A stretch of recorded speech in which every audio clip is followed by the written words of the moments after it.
You ready? Okay. Do we close the doors in the back? Is that how it usually works? All right. So I've been asked to read this, so I'm going to read it to be a good presenter. Be sure to download the conference mobile app by scanning the QR code on the back of your badge. Number one. Number two, please provide your conference evaluation following this session. Maybe not that part, but in the mobile app, you will pull up this session and click conference evaluation. The only way the data center world improves is through your feedback. Number three, for post-session conversations, we encourage you to meet with our speakers and other attendees in a space set up outside of the session room at the end of the hallway. And for a fun networking opportunity, be sure to visit the expo hall for the welcome reception from 4 to 6 today. I don't know if this is an old piece of paper or not, so I might have given you the wrong instructions on that part. But have fun at the expo.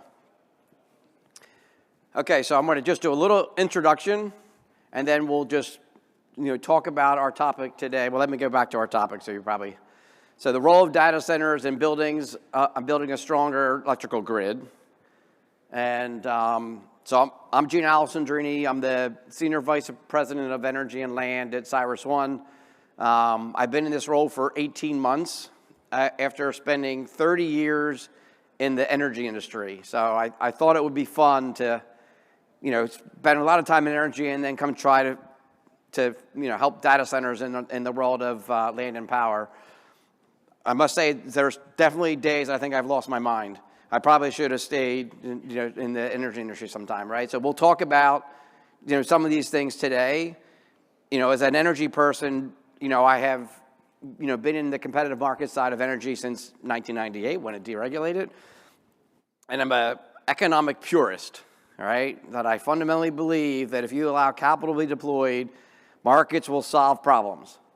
And I'm sitting here 18 months into this role, and if anything's happened, the market hasn't been allowed to work and policymakers have it all upside down, right? But in the meantime, we're gonna find ways to make it work because that's what markets do. Generally, that's what industries do.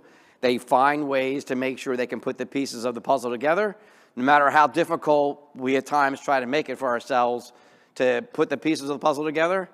That's what we're going to be talking about today, right? So it's been a fun 18 months. Learned a ton. Broadly we have a lot more to learn in aggregate, and I look forward to having the discussion today, right?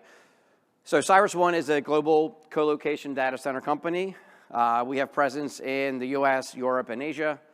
We're obviously expanding in all the new data center markets. When I first started 18 months ago, and it's fun to watch this industry change so fast. The focus was being a tier 1 market, right? And then, 6 months later, it was like, well, look at other markets. And then 6 months later, it's like, just find power, right?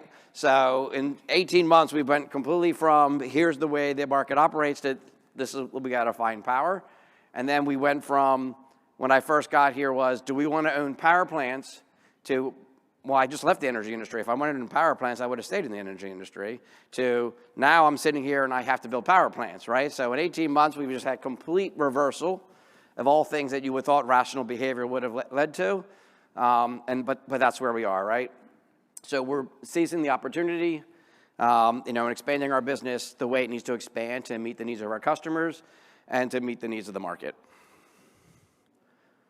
So when I look at things, right, so we have an evolving market, so the data center industry is changing continuously, right? It is a rapidly changing industry, and with that evolving market becomes all kinds of emerging challenges, right? So as we all know, these are not going to be new. I'm hoping they're not new to anybody, but we'll touch on them anyway, right? So low growth challenges the power industry's ability to respond, right? So I think that's one of the hot topics that you see in almost any conference for the past 6 to 12 months. Both centralized markets and vertically integrated markets face the same challenges, right? So it's not like one has a favor solution over another. They're both capacity constrained, both from a generation standpoint and from a transmission standpoint. Each one approaches that solution differently, but the reality is we're constrained in most all markets, right? Generations expansion is needed. Markets aren't paying for new build generation, right? So that's it's a challenge that we have today. and again, I can say this because I'm an energy guy for 30 years. I can come in and say the markets aren't paying the price for the cost of new build, and because of that, you're not getting the cost of new build. So anybody, again, who's an economic purist like I am, if the market's not paying for the cost of new build, how are you going to get it? Well, you're going to get it because data centers are going to build power plants. Now, isn't that the craziest idea in the world? In my opinion, that's a crazy idea, but what are we going to do? We're going to build power plants because why? Because we need power, right? And if the market's not going to incent to build power, who's going to build power? It's the people who need the power, right? So we're going to be building power plants. So markets aren't incenting new build, which means, again, markets, economics work. Capital will be found, it'll be identified, it'll be funded, new power plants will get built. The question becomes, as part of our discussion today, is how do you make sure that we do it right? Transmission expansion remains a utility industry challenge. Cross-regional transmission continues to be long lead time, very difficult cost allocation discussions, and lots of FERC issues, right? If it's inside a state or inside a single utility, then timely, it's long, but it's at least can be achieved, right? Load applications, revisiting the challenges of ISO queues, right? So, I was in the energy industry for a long time. We just went through the queue challenges and the queue process. I come over to the data center industry, I feel like I'm on Back to the Future and I'm in a McFly situation, right? Didn't we just live through this just on a different industry just 3 to 5 years ago, and yet we're experiencing the same learning processes that we have to go through to build a new data center. It's the same process. We got to put an application in. How do we get approvals for that application? What's the timeline to put that that service in? How do we accelerate that, right? So how do we create appropriate barriers to entry so we don't have too much speculation, which drive up unexpected results in the queue? Years ago, the same thing's happening on the load side, right? So if you got 10,000 load applications in the queue and 10% of them are real, then you're spending a lot of time and energy processing the other 90%, right? So everything we went through as an energy industry is exactly what we're going through now as a data center industry, and we're, for some reason, learning all over again, right? So, but that's the process that we're living in, right? And policy solutions, I'm hoping for them, but we're working really, really hard to try to make sure we're heading in the right direction, and we'll talk a little bit about that today. So, what I'm seeing in my 18 months, right, is that we're moving from the role of being a customer, right? So we put, just 18 months ago, we would put a load application in, and it would go through a study process, and we would hear from the utility, and we would get power in 2 to 3 years, right? Now we do that same process. We put in a load application. There's a lot of uncertainty of how timely that study will come back and what's that duration for that study, and does it need to enter a batch process or a queue process, or does it stay in an independent first in, first out kind of process, and then service dates are 4 to 7 years, right? So it's not a criticism, it's just the simple reality of where we are. Things have changed, the number of applications have changed, the size of the campuses have changed, all that drives more requirements for studies, engineering, greater impacts to the system, right? So all these things, again, as I mentioned before, are evolving, right? So we are going from just being a customer who puts it in a load application and, simplistically, plugs in a data center, to somebody who now really needs to be a solution driver. How do we take our business needs, and then how do we work broadly across the industry to find solutions, and that solution is the need for power, right? So how do we do that, right? So we're seeing the evolution of flexible load. Part of that is coming from, the ISOs, right, and the regulators saying, if you need power fast, then you have to become a flexible load. Others are coming in from our perspective saying, hey, we'll be a flexible load if you allow us to connect to the grid faster, right? So these are the things that, the dialogue and the discussions are having, right? We're becoming, what I'm calling a funder here for fun. We're becoming a funder of, power plants coming back in service, right? So, we obviously in the positive news of the Chris Crane Energy Center, in Pennsylvania, you have, similar projects occurring in Nebraska, similar projects in, other parts of the country, where, the data center industry is, refurbishing and paying for those units returning to service, right? We are, again, as I mentioned, we will become a developer of new generation. my opinion is we're going to be somewhere between 25 to 50% of all new data centers are likely going to be self-solution generation, which if you asked me that question 18 months ago, I would have said no way in the world. But today, I'm pretty confident that 25 to 50% of all our new data centers that we build will be powered by our own generation or generation of a business partner that we have an agreement with.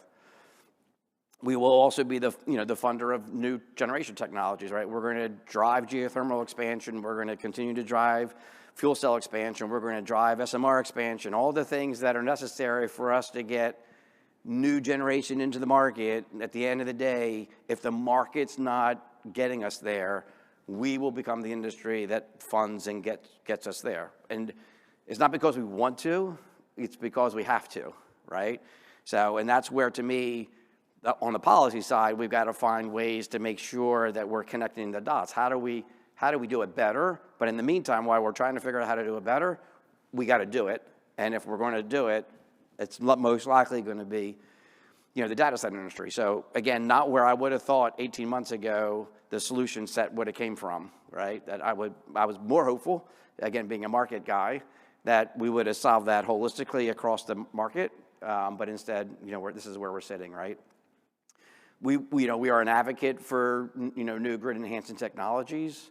And we're working with 2 grid enhancing technology companies in 2 of our utility partner service territories where we think we can optimize the transmission system to get more transmission capacity, right? There's been plenty of announcements, proactively with the data center companies doing that, across the U.S. and on the positive side as well, a lot of the transmission companies are also making those same type of investments, right? And these to me are things that are absolutely critical for us to get to the larger principle, which addresses the last bullet, which is, we want to be the displacer of cost allocation, right? The best thing for us is an efficient system, right? An efficient electrical grid. That's the best thing for us, right? So if we can enable grid enhancing technology on a transmission grid that generally operates between 48 to 52% capacity factor, and we have the ability to use that system and move its utilization to 60, 70%, the cost reduction that it just drives across anybody who uses that transmission grid is, again, based simple math there, it's 20 to 30% cost reduction because you just increase the number of megawatt hours in revenue that you're put on that fixed cost, right? So from a cost allocation standpoint, the focus really is we don't have a problem, and lots of our companies have already come out and said, we're paying for all our costs. Let's make sure everybody understands that right from the get-go, right? We are not looking for any subsidization. We're paying for transmission. We're going to pay for generation. All the things that we need to do to build our next data center, we're going to pay for, right? So a lot of the hyperscaler customers already came out and made pledges, and other companies like us on a co-location company have all made pledges to say cost allocation shouldn't be the issue. The issue is how do we implement a reliable transmission grid and a reliable electrical system that benefits everybody, right? So we understand our responsibility of becoming a solution driver, and these are the things that you'll see in the papers every single day of ways we're trying to do that, right? And they're all essential. There is no one solution, right? The utilities can't do this by themselves today because as a broad industry, we're way behind transmission enhancements, right? We're way behind transmission expansion, right? So they can't do this by themselves. It's going to require everybody contributing. The generation business, again, the market's not paying for the cost of new builds, so we've got to just be realistic about that, and we've got to come in and say, okay, then how do we get new generation to the market? How do we enhance technology so that way we can have geothermal, fuel cells and other, SMRs, other, carbon-free energy, come into the grid? And then to me, the grid enhancing technologies are critical. So, we want to go from being a solutions driver also, but also to be a benefit, right? How do we go from being just a solution, right? So what's happening, in my opinion, and again, I'm a market purist where I believe any good market benefits everybody, right? So if you operate a good market, it's efficient. So you have efficient capitalization. That efficient capitalization gives everybody, rate of return, and everybody from that efficient capital gets, generically lowering of costs, right? You move capital in to get to supply-demand balance, which moves everything to the marginal cost of production. So I'm talking as an energy guy. And everybody wins when you're sitting at marginal cost of production, right? You will have periods of where prices are high because you have supply-demand imbalance, but they're temporary. In the energy industry, they have never run more than 2 or 3 years, and generally that marginal cost of production period runs anywhere from 8 to 15 years. So you get lots of benefit when capital markets and financial markets work the way they're intended to. My view is the last thing we want to be doing is finding these, what I call individual solutions. So me putting in a generator just for me, right? Me putting in grid enhancing technologies just for me, right? If I have to do it that way, I'll do it that way because I need power, but that's not the way we want it to work, right? Once I identify a grid enhancing technology that works for me, I want to make sure everybody can use it, right? I want the entire system to benefit from that, right? When I'm building a generator, I say it all the time when I sit down with the independent system operators, I need it connected to the grid, right? It's great that I'm putting in the power grid for me, it solves my problem, but once I just spent $2,500 a kW to put a generating plant in that benefits nobody besides me, I'm not sure that was a very good policy decision, right? So we have to move, in my opinion, we have to move from us providing solutions for the process today to how do we make sure that every solution we put in place has the ability to evolve to benefit everybody else who's participating in the electrical grid, who's participating in whatever we're doing, right? So to me, the key is how do we go from being a behind the meter to a grid connected resource, right? So if we're gonna build 25 to 50% of the generation, do we really want it all sitting there as an island? My answer is absolutely not, but I'm not the only person who gets to decide that. If I was the only person who decided that, we would have solved these problems 18 months ago, and we wouldn't even be having this conversation today, right? I don't want it to be just serving me. So then we need to set up processes to start thinking about today, because this is going to be happening over the next 12 to 48 months. What are the processes we're going to put in place to make sure we can get a grid interconnection? And when we get that grid interconnection, how are we making sure that the excess power that we have, because when I build an islanded power plant, it's N+2, right? So if I'm building a 100 megawatt data center, I'm putting 120 megawatts of generation in to make sure I can maintain the reliability requirements I have. I already have 20% excess just getting connected to the grid, right? So why would I not want to, again, share that capital investment to everybody receiving it, right? So to me, behind the meter to grid connected is absolutely critical, right? From grid reliability, like we talked about before, to lower system costs, right? So the benefit of flexible loads, the benefit of us, bringing generation back to the market is it lowers costs, right? We don't contribute to the peak allocation of capital, and then therefore that capital gets to put at a lower level, and then that is shared again across the system, right? So flexible loads, return to service generation is to me is essential, right? That we utilize it, and we have utilized it. Again, my first job was in the utility industry. I was an engineer who developed demand-side management programs. I'm showing my age, but and those programs, the intention of those programs, were to make sure that if we put a generation and capacity in, did we want to spend the extra dollars for that last megawatt, right? Did it make sense for us to spend $3,000 a kW for that last megawatt, or did it make more sense to manage load at $500 a kW for that last megawatt and not spend that extra capital, right? It's the same concept today, just on a significantly larger scale. We want to be the new builder, but we also want to make sure that we're going to better, right? So new technology development is critical. I think it's critical that geothermal continues to evolve commercially and gets implemented. I think it's critical that SMRs, MMRs continue to evolve and get implemented commercially. I think the continued advancement of fuel cells is critically important. I think the use of BESS, in our system both as a generation resource and as a transmission resource are absolutely essential if we're trying to make sure that we're putting the best solutions in place that benefit everybody, right? These are all necessary steps for us to do it, so it shouldn't be, in my opinion, it shouldn't be that we solve the problem today, for which this incident is today, but we should be solving the problem understanding what this looks like for the next 4 or 5 years. We're going to be building a lot of generation in the data center industry over the next 12 to 60 months. So if we're going to do that, how do we make sure, as we're planning for that, we're planning for all the other things that we should be doing that go along with it? Because otherwise, we're not really deploying capital effectively. again, I'm a purist, so I think everything we should be doing the right way, knowing that we won't get there on day one, but we got to make sure we're working towards it as we go through that process, right?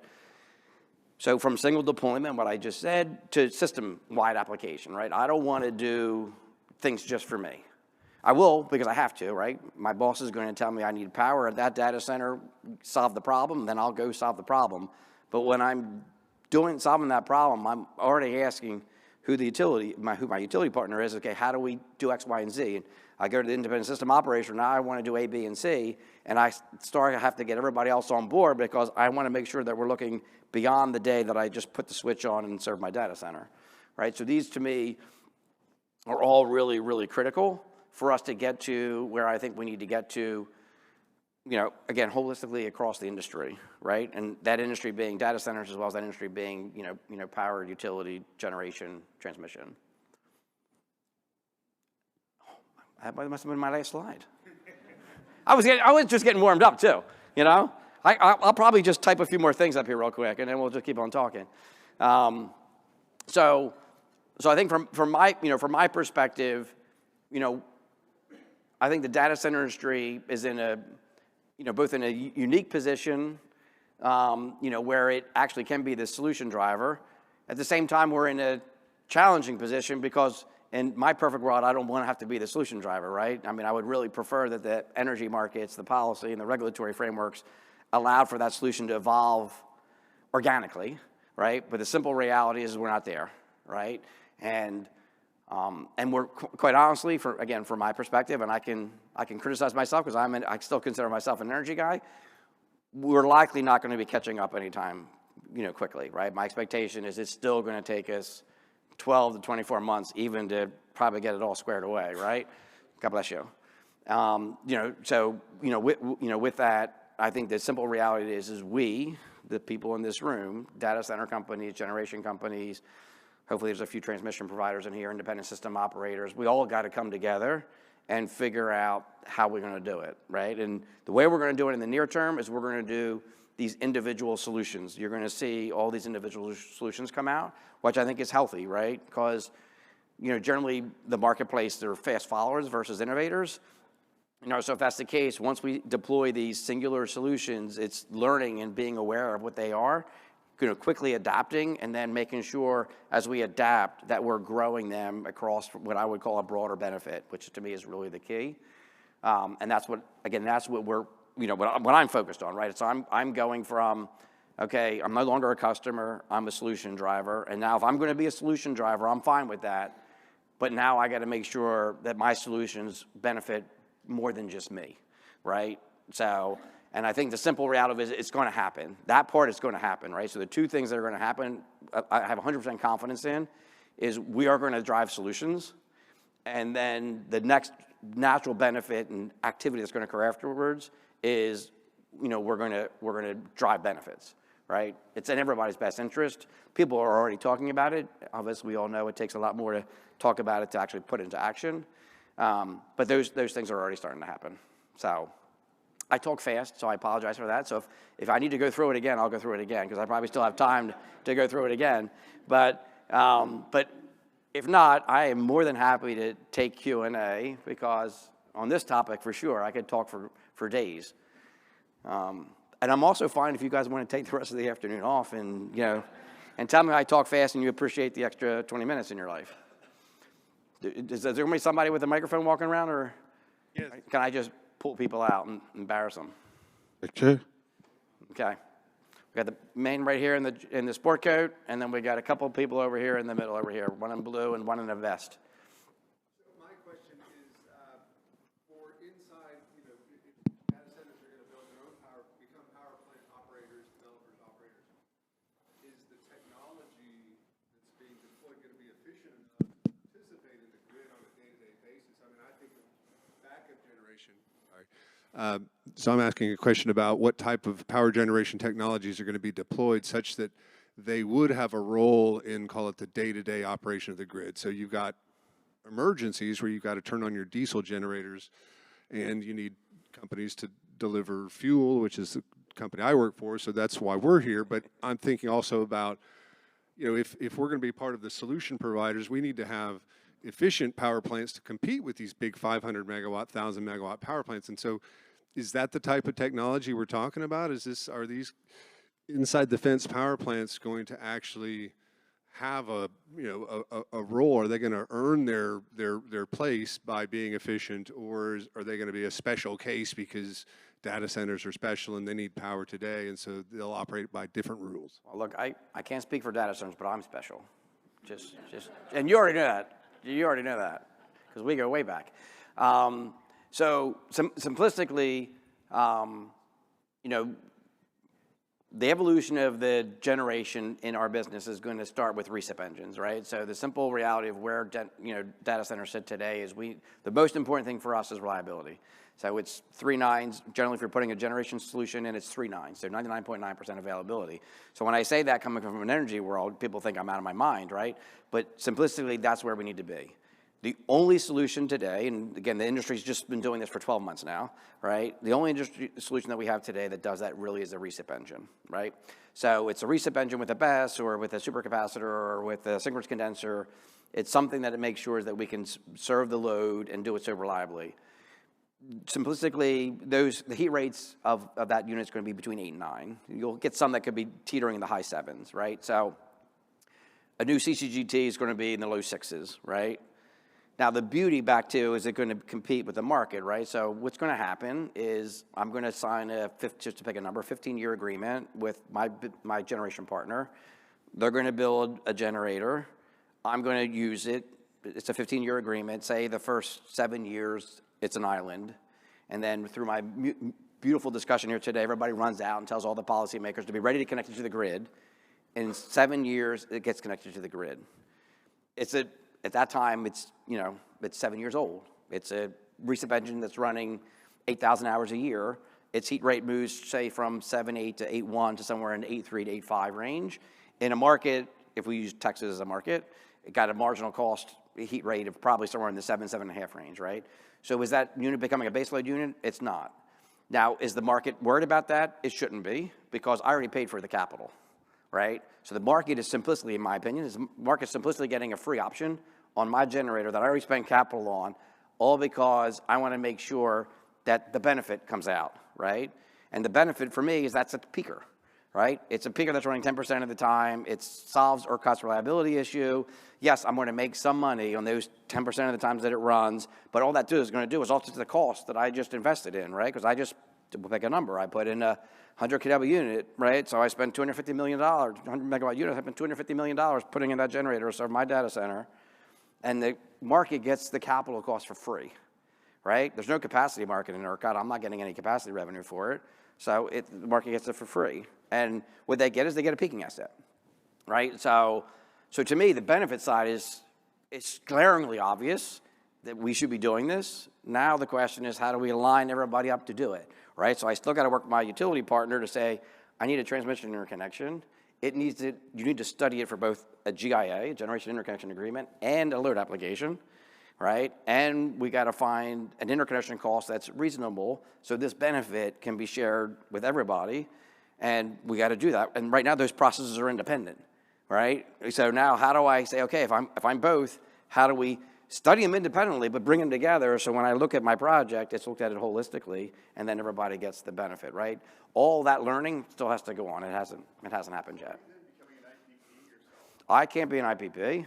My REIT wouldn't be very happy if I was an IPP. So my business partner will be an IPP, and they will be the IPP, and they will be my rep. So we'll use ERCOT as the example again. Oh my God. Do I start dancing and singing now? So the generation company, EWG status or a generator can't also serve load. So they have a rep, a retail electric provider in Texas that sits between the two. So the generator will produce the energy. We'll have a rep sits in between. I'll be the one who receives the offtake. That's the regulatory requirements for that. And then when the generation is not being used by me, my generation partner and the rep will sell it out through a QSE in Texas, and they'll sell that power that way. Yeah. So we're looking at fuel cells, natural gas, geothermal, and SMRs right now. Well, today we're using primarily recips. I think we will get to turbines, right? So my view of the world, which is could be completely off, but I talked to lots of people out there who are building a gigawatt on recip engines. That's a lot of recip engines, right? So my view is that's fine for today's solution, but as an energy guy, I'm hoping there's an evolution. And that evolution moves that we go from recips to small to medium turbines, and then maybe go to larger turbines with a steam turbine on the back, and we build ourselves an energy market, more economic solution. It may not necessarily be the more economic solution for the data center customer, but it's a more economic solution for the market, right? You're always going to need your recip engines because you need load following. So you're going to need your load following and your recip engines. You're going to need your BESS or supercapacitor or synchronous condenser just to maintain inertia until the grid comes, and then you figure out economically how to make sure you extract value from the capital investment you made. Let me go to the gentleman here that raised their hand first. The gentleman below. Okay.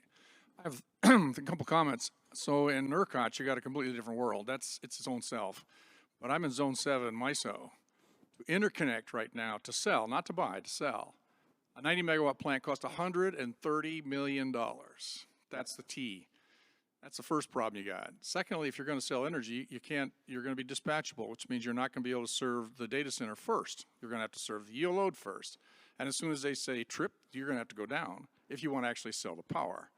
And then the third problem is you got utilities that hate anybody owning power plants except them. And they are absolutely livid that the data industry is trying to push them out. So, I mean, how are you going to address all three of those issues? I thought we just saw an announcement last week. Somebody was doing 7.5 gigawatts in MISO South, the former MISO South. It's just one MISO now. I'm generally an optimist in addition to being an economic purist, right? We will solve the problem because we have to, right? Because if everybody says no, what happens? Everybody goes to where somebody says yes, right? And there's always going to be somebody saying yes, right? So before I came to CyrusOne, I sat down with one of the ISOs, and I talked about how do we do this, exactly to your point. How do we do this? And they're like, well, we really want to do it. I said, well, I appreciate you don't want to do it, but we have to do it because if we don't do it together proactively, it's going to happen without us. And if it happens without us, is that a better scenario or a worse scenario? Needless to say, we didn't get anywhere on that discussion, but you can see what's happening in all the ISOs now, right? Because I believe this is an industry issue, we created a worse scenario by putting our heads in the sand and not addressing it, right? The simple reality of it is the data centers need power, and if the data centers need power, we're going to build power. And if 50% of the country says no, the 50% who says yes will get all the data centers, right? Now, is that a good thing or a bad thing? Everybody can have their own interpretation of that, but to me, the simple reality of it is markets and economics work. People who are willing to work together to collaborate and find solutions will find solutions, and the problem will be solved for that particular solution set, right? So when I'm talking to vertically integrated utilities in MISO, I'm coming to them with that solution set and saying, look, I know you guys don't have generation. I like to build a data center here, and if I build a data center here, I'm also going to build a generator here. And then together, we're going to work on how do we put the two together. And the discussions are much more open-minded today than they were when I started in this job 18 months ago, because I think people are starting to realize that which is crazy, I know this is a crazy thing to say, low growth is good. Just sit down for a second, take a deep breath. Low growth is good. As a utility engineer, I was running around begging people. I was, taking customers from my neighbor utility to get low growth. Today, I talk to people and they're like, we don't want low growth. What do you mean you don't want low growth? Low growth is good. And I think people are starting to realize that low growth is good. And now because of that, I think people are coming to the table, I think having more meaningful discussions. We haven't solved all the problems. And, and the solution and the problem is a little bit different in each of the areas, which makes it even more, challenging and interesting. But we're gonna get there. I can assure you we're gonna get there. I realize I'm gonna kind of put these two last questions together, but what's in it for you? From what you described to the first gentleman, the capital cost has been paid for, right? It's all marginal benefit. And if the utilities here don't want to work with you, then why push so hard? Are you trying to unlock future expansion? Are you being a good Samaritan? Could you describe that perspective? Well, again, I'm an optimist and a purist, so it's the right thing to do. It's really, to me, it's really that simple, right? As you know, as a person, I came from the energy industry, so I know how that works, right? So if when I sit down and talk to everybody I talk to, I'm like, look, if I'm going to spend the cost of new build, which is expensive, which is the reason everybody's worried about cost allocation, and why ISOs who aren't allowing cost prices to rise to pay for those costs aren't getting a new build gen. If I'm putting that capital to work, it's better for me to, again, there's two reasons I'll say. One is it's beneficial for me to be on the grid too, right? So again, as we talked about for my design, if I put a recip engine in, I got to put a BESS in, right? And if I get really scale, I got to put in, supercapacitors, I got to put in synchronous condensers. If I get really, really big, the solution becomes complex, right? We can do it. People are already doing it, right? We've already designed it, right?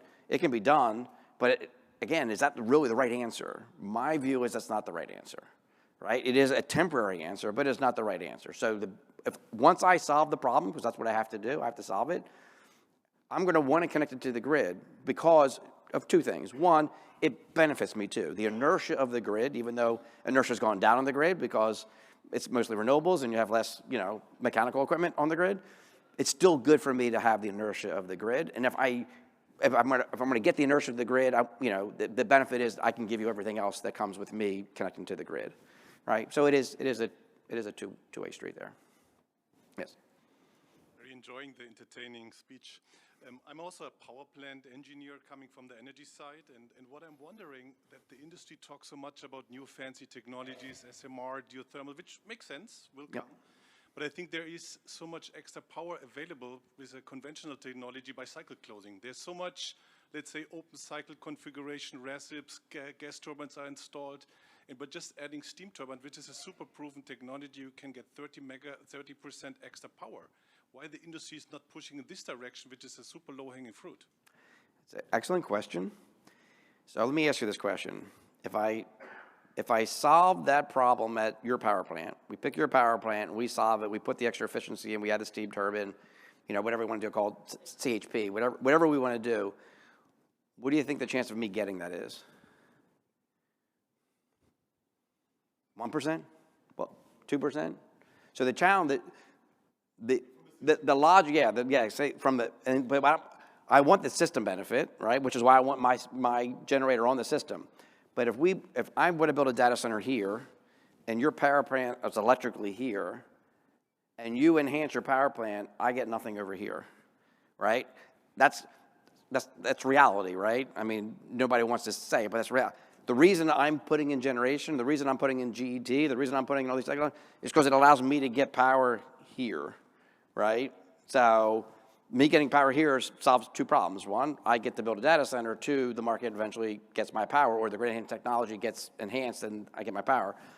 This will happen when me getting power here, to your point, benefits everybody and it allows me to get power here. Today, at least in my experience in 18 months, the focus when I sit down with our utility partners and the ISOs is they're focusing on my location.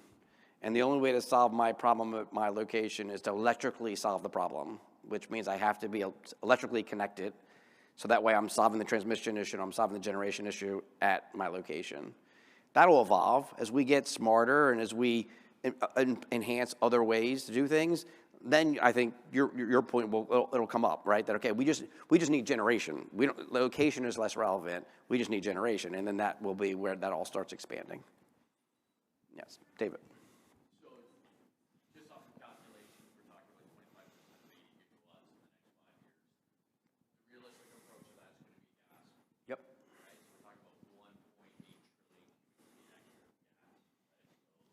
So, but the way you're putting that all together, I agree with the whole situation. How do we do that at the same time with gas companies, right? So, for example, we're in an area that's gas constrained. Yep. Right. So how do we work on that? Yeah, we could definitely talk hours on that issue, right? I mean, get back to my view is we got to think long term, right? Today, and I'm just as guilty as everybody else. Today, we're building singular solutions, because we need access to transmission, natural gas supply, and equipment, right? As we plan out, you know, we need to plan exactly that, right? Nobody in reality wants all the data centers in the, you know, say 50% of the data centers in the next 5 years to be in gas producing regions, right? But that's, again, in simple reality, if we don't address, you know, Dave's point there, that's what's gonna happen, right? They're gonna be going to gas producing regions or places with excess, you know, natural gas capacity and firm transportation capability, right? So I know when I sit down with FERC and I sit down with other people, these are the things I'm bringing up, right? That we've got to talk about, okay, now how are we getting pipeline expansion if we're going to do this? How are we getting still transmission expansion? Because again, most gas producing regions are in far enough places, there's not transmission capacity either, right? Which is the reason, you know, a lot of people are building generation in parts where there's gas producing regions, but there's no transmission yet, right? So this is big picture. This is a big challenge for the country and a big challenge for the industry, right? The data center industry and, you know, the generation energy industry, right? This is not a simple solution, right? We can choose to solve it in chunks, or we can start solving it in chunks, but make sure we're looking at the big picture. And to me, as we all know, we can all say it, right? Where policy and regulatory frameworks fail is they don't generally look that far out into the future, right? But we really do need to be looking that far out into the future, because transmission expansion is essential, pipeline expansion is essential, right? You know, permitting for SMRs is essential. I mean, all these things have to be thought about, right? Because I don't think anybody here today should be saying, we want all this generation to be natural gas, and if we don't do nothing on pipelines and transmission, it's going to be concentrated in 5 or 6 core markets. I'm hoping nobody thinks that's the right answer, right? But these are the things we've got to start talking about. Yes. Well, Oh, sorry, man with the mic. He worked too hard for it. yeah. Hey, I'd like to pick your brain about the world in which all these assets are generation resources, right? The world in which you have an unlimited amount of peaking capacity, right? So, I mean, we've been talking about that, right? About, you know, the utilization factor, these things come, you know, as they push it up, that pushes both volatility and cost down, right? And now you have unlimited sort of peaking capacity, and that kind of, and if anyone knows about forward volatility, it's just fear of being short that makes the forward curve come up. ERCOT's curve is down $12 in the last month and a half, right? I mean, most of it came out of the summer, a little it came out of February, but you know, if you know, folks, I see a lot of folks here that make long-term investments in generation assets, right? And how long that those contracts going to be, but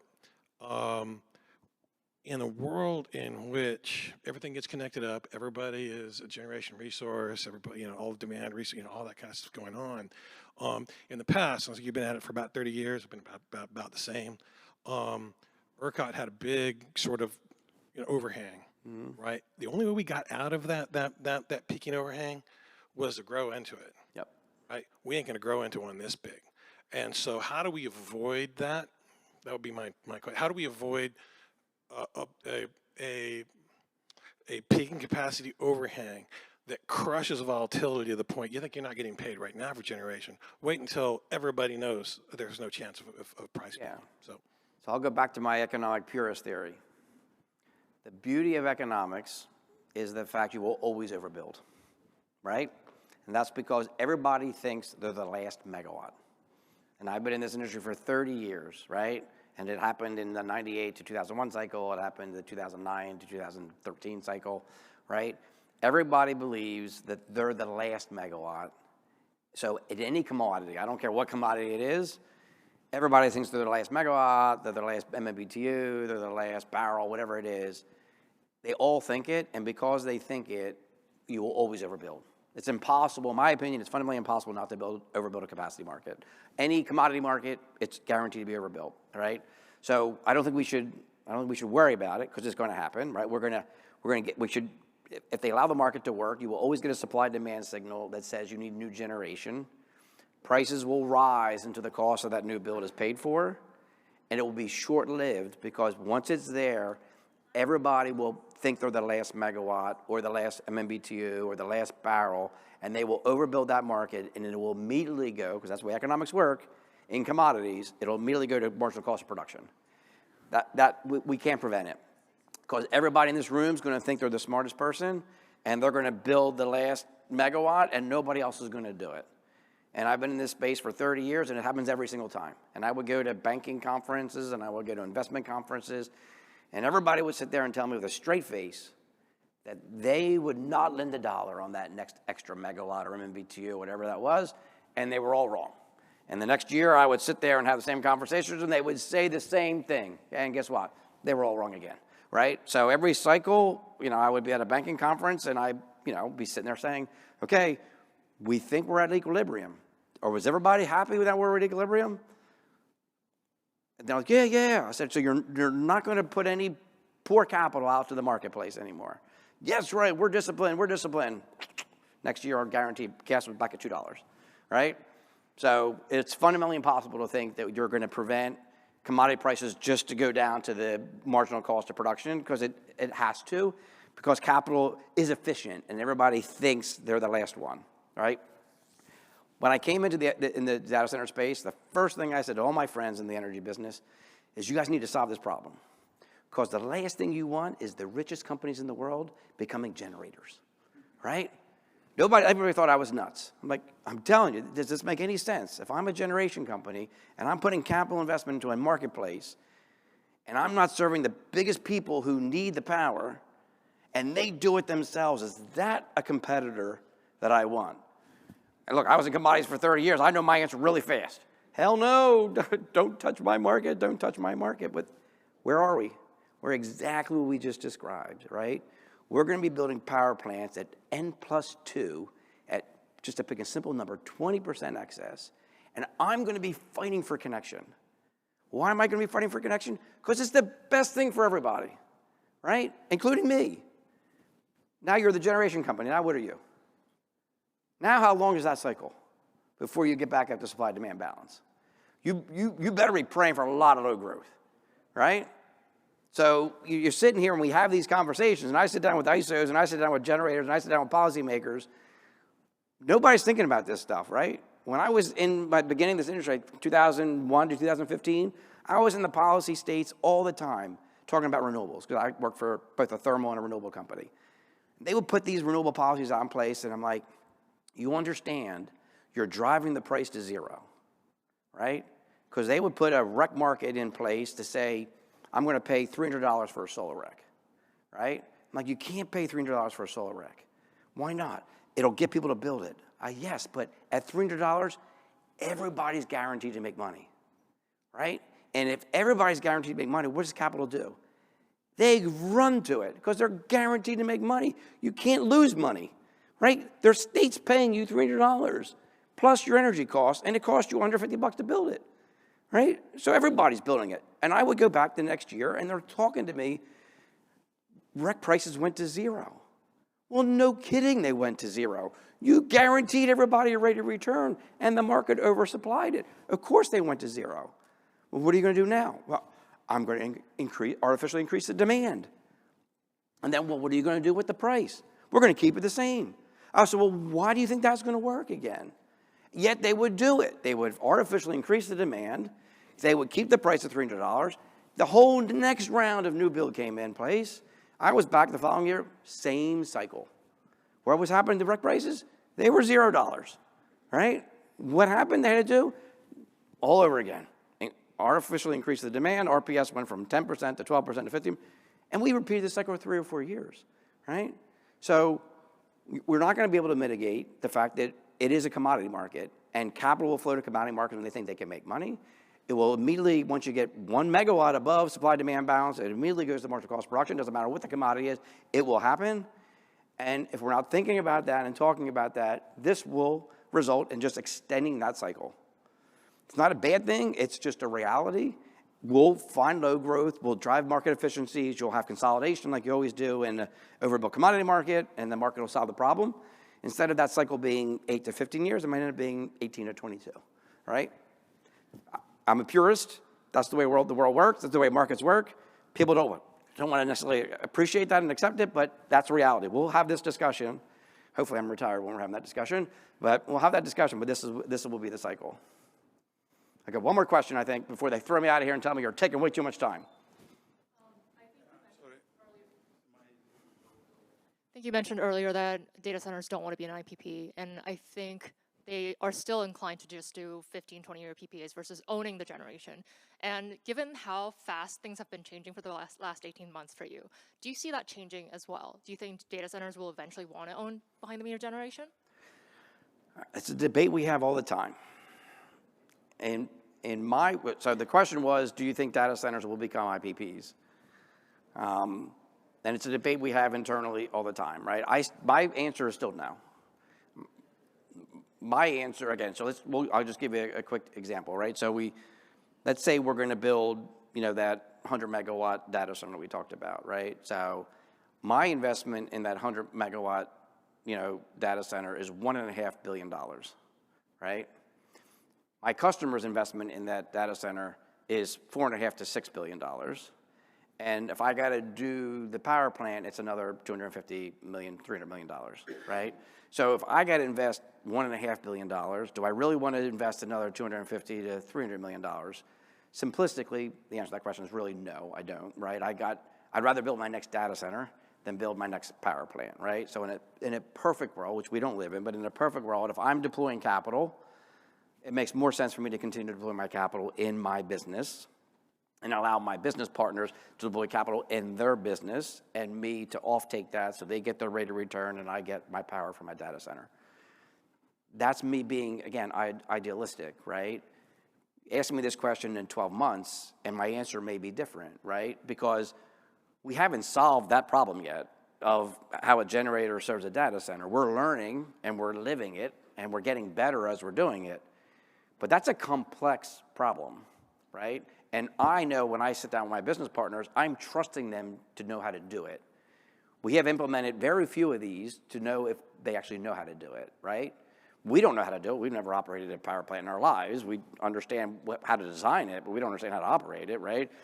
We've had, the way I call it is we have the small generation companies that are moving up into data centers, but they've never done data centers. And we have the big IPP generators that are trying to move down the data centers, but they've never done data centers. So we don't have a natural solution provider solving our problems. So everybody, tons of capital, again, this is why, markets work, tons of capital are coming in to fix it, to solve it, but nobody's really ever done it. And we can read the press about how many people have tried and how miserable that process has been, but we will solve it. I can guarantee that we will solve it. The question is, do we solve it well? Do we solve it with enough depth of the market and enough experience in the market that I never have to step in and do it myself? I don't know the answer to that question yet. So in 12 months, I may say, look, I've partnered with 5 people. We've delivered 5 projects.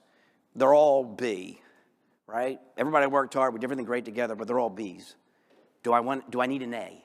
And if I need an A, do I have to be the A? I don't know the answer to that question yet, right? I'm hoping the answer to that question is no, but I just don't know the answer to that question. I think I took up way too much time. Have a great afternoon.